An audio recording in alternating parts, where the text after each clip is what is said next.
Delhi Commission for Women DCW Chief Swati Maliwal is travelling to violence-hit Manipur despite the state government allegedly denying her permission for the visit.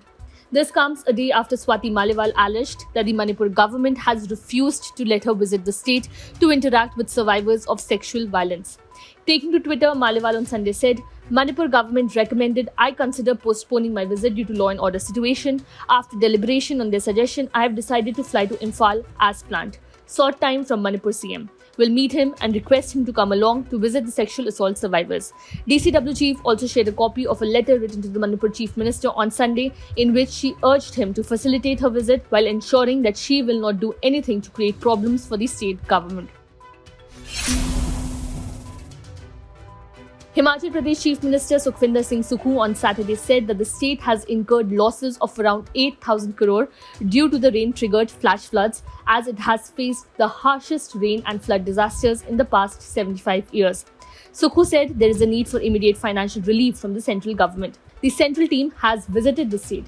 We have demanded the pending 315 crore rupees of the 2022-23 disaster fund from the union government. The loss is estimated to be 8,000 crore rupees.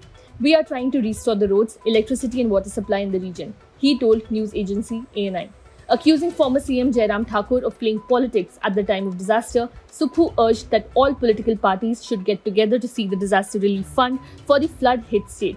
However, Kullu Deputy Commissioner on Saturday said that 5 crore of relief amount was provided to those affected by floods in the district.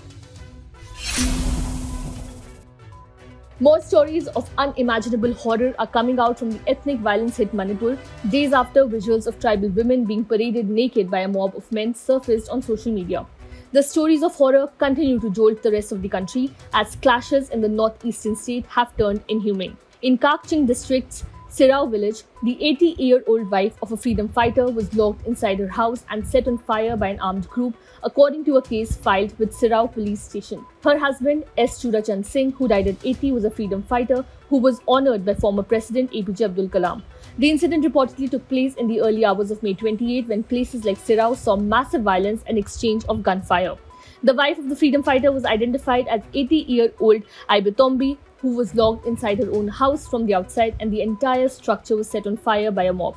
Her family had come to rescue her, but the flames had already burnt the house down by then. Prem Kant, 22, the grandson of Ibetombi, narrated the story of horror and added that he escaped death by a very slim margin.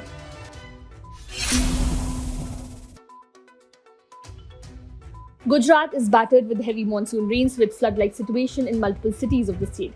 Heavy to very heavy rain pounded Junagadh and Navsari districts, triggering a flood-like situation in urban areas and isolating villages amid rising water levels in dams and rivers surging to danger levels. In Junagadh district, heavy rains displayed their fury with cars and cattle being washed away by rivers. The Indian Meteorological Department has issued red, orange and yellow alerts for various Gujarat districts till 24 July. Speaking about the present situation in Junagadh, Gujarat Minister Raghavji Patel said, Junagadh received heavy rainfall today, water in large amounts has entered the city, the people are safe, however, NDRF and SDRF teams are deployed there. In South Gujarat's Navsari district, normal life was thrown out of gear due to torrential downpour. A red alert has been issued for Junagadh, Jamnagar, Devbhoomi, Dwarka, Kutch, Surat, Valsad and Navsari.